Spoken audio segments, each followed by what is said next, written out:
दिल्ली झाली दीनवानी, दिल्ली शाहचे गेले पानी, ताराबाई रामरानी भद्रकाली कोपली। ऐसा हम जिनके बारे में कहते हैं वो महारानी ताराबाई राजाराम भोसले। छत्रपति शिवाजी महाराज के पुत्र राजाराम महाराज के 1700 में मृत्यु के बाद मराठा साम्राज्य पर संकट के बादल छा गए। तब राजाराम महाराज की पत्नी ताराबाई भोसले एक बहादुर रानी थी।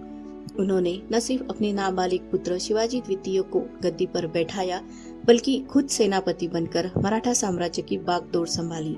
ताराबाई को युद्ध नीति और राजनीति में गहरी समझ थी। उन्होंने अपने पिता हम्बीराव मोहिते से सैन्य शिक्षा ली थी, जिसका उपयोग उन्होंने मुगलों के खिलाफ किया। ताराबाई ने गोरिल्ला युद्ध नीति अपनाई। यह वही रणनीति थी जो शिवाजी महाराज ने मुगलों के खिलाफ अपनाई थी। उन्होंने अपनी छोटे छोटे दस्तों में अपनी सेना को बांटा और दुश्मन पर अचानक हमला कर उन्हें भ्रमित कर दिया। जब औरंगजेब ने मराठा साम्राज्य को घेरने की कोशिश की, तब ताराबाई ने अपने किले सुरक्षित रखे और दुर्गम इलाकों में लड़ाई छेड़ दी। वो तेजी से अपनी सेना को एक जगह से दूसरी जगह तक पहुंचाई, जिससे मुगलों को संभलने का मौका ही नहीं मिला।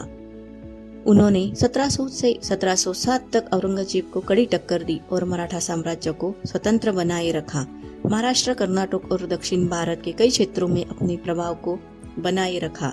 उन्हीं के कार्यकाल में मराठा साम्राज्य अफगानिस्तान से ब्रह्मदेश की सरहद तक और नेपाल से कन्याकुमारी तक पहुंचा। उनकी रणनीति इतनी प्रभावी थी कि औरंगजेब अपनी पूरी ताकत लगाने के बाद भी मराठाओं को खत्म नहीं कर सका। तो कमेंट्स में जय भवानी जय शिवाजी अवश्य लिखें।